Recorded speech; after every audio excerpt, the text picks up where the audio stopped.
Durk and NBAYongboy. Lil Durk pushed back his album that was meant to drop on Tuesday, the day that everyone was going crazy about. It was a very important day in numerology. People were saying that there were going to be once in a lifetime portal that was going to open on that day where people can manifest their dreams. Some people believe it was the return of Pluto, the Lord of destruction, transformation and power, the start of a new Pluto cycle that they won't happen again for over 200 and something years. They said it was a very, very important day where the higher ups can let go of certain systems that don't benefit them, and everyone who's associated with that system can maximize the potential of their soul. It was a very, very important day. All the destruction, the diss tracks, all the stuff, it was all for a reason. Notice how you couldn't find the albums, but everyone stood up, everyone stayed up, everyone was pissed off about Lil Durk not dropping this album and Kanye West. Right? Millions of people was up when 12 o'clock hit, and that day hit, and they were directed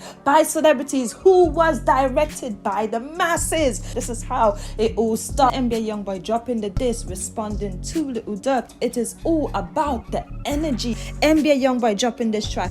He goes in on Lil Durk, mentioned Lil Durk's dad, called out Gucci Mane for being in this video with Lil Durk. He mentioned a lot of other people in the song. Fredo Bang even responded to him. This and his cousin Lil Boosie, people were saying that he went crazy on Lil Durk and them. At one point, he even shouted out Wooski in the song. He said that people are telling him stop dissing OTF and them, they are going to kill him. I believe people that are close to him are the ones who is telling him to stop doing this. He said he doesn't care about that. He's going to be rich inside his casket when the time come, when his time gone. Pay attention to what he's saying. These people are going wild and crazy and stuff, and about, oh, he went in, he annihilated everyone, this and all this stuff, and they're not paying attention to the day. They're not paying attention when it was released and all of it, and what they are participating in is the energy. It's everything to do with the energy. Lil Durk made a post to his story showing people how much numbers he got. It was like over 2 million or something, and he was trending as well. Quando responded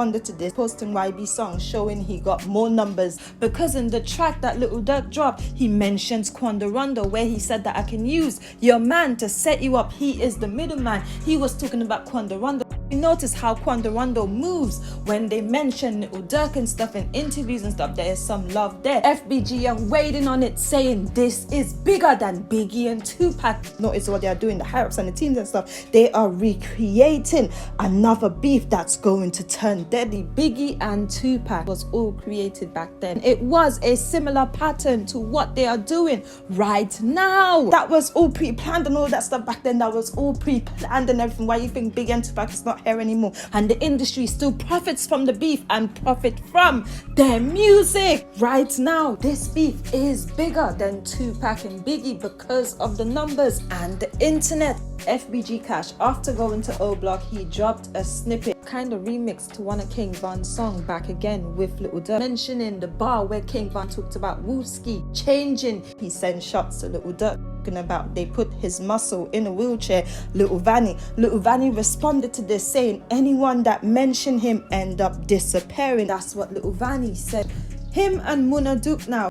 Durk said, "Lo, you chase clout. I forgot, you ain't gonna get it off me. Clout boy." Said, "You mention folks first. Keep your head up." Durk said, "I ain't hiding." He said, "I ain't looking for you." Durk responded, "I know you ain't. You bet not 100. And Durk said he's trying to get his followers up. FBG Cash said he been with a girl who Durk used to see, and then he sent him a voice note. Hey Durk, listen to me, folks. Listen to what I'm saying, folks. Your motherfucking skirt down, folks. You not making no noise, folks. I'll ball you up and put you in garbage can, boy. You can't see me with binoculars, dude.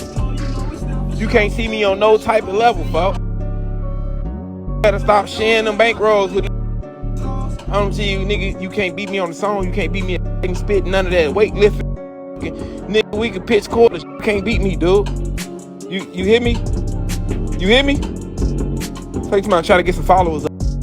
Man, hey, look here. Go to your room. Durk ended up dropping a track as well called No Hook, and Lil Reese was in this video. While everything was going on, Lil Reese uploaded this. He said, "Once you do some rap, You can't convince me you some type of gangster. I ain't going for it. You see how everything all started, right? NBAYongboy and all of them, they couldn't drop the album that day because this was their main focus, to drop the few diss tracks and then get everyone else heated, the opposite sides and stuff, and all the gangs and all of it. That's why you have everyone's going back and forth and stuff, because it's a form of destruction. It is the destruction part. It is the destruction part of it. You have very important days. It is not a coincidence that they chose to do this, that they chose to have NBAYongboy and Little Durk and all of them going back and forth and all this stuff. I'm telling you, it's not even so much about the energy that they are recreating, that they're trying to have live on in the industry. Like, that's what making these higher-ups and stuff live and all of that. I know they drink, but all this stuff, even the pictures on the album. So notice the picture on Little Durk's album and Kanye West's album. So with Little Durk's album, the picture of him being a little boy, it means rebirth, transformation, the transformation part of it. That's why he uploaded it around midnight, exactly at midnight, because it was the transformation part of it. Reborn, powerful, maximizing his soul. And then you have Kanye West sacrificing his mother house, burning it, having the picture, his mother house, you know, him rebuilding it and stuff, having it up in the stadium, rebuilding it, doing all the stuff, then burning it down and all of it, sacrificing someone else's pain. He's sacrificing his mother and all the pain she went through in that house. That's why it's so valuable, and it is on the cover of his album. It's a very, very because of the energy it holds, and his mother and stuff, and her being dead and all this stuff, right? It is recreated to the point where you transform and become this different person and stuff, and that's why he's sacrificing his past life and growing up with his mother in that house. You see what he's been doing all this time in the industry. This stuff is real. Those album covers is not a coincidence. They were preparing on that day to live this new life. Little Durk will forever be famous. Little Durk is not too far from Jay-Z and Kanye West, and this is because that's where they want him. That's where they have pushed him up to. That's why he's following in their footsteps and doing the same thing that Kanye West is doing and dropping it on the same day, because he knows they were taking part in transformation, being reborn and stuff, and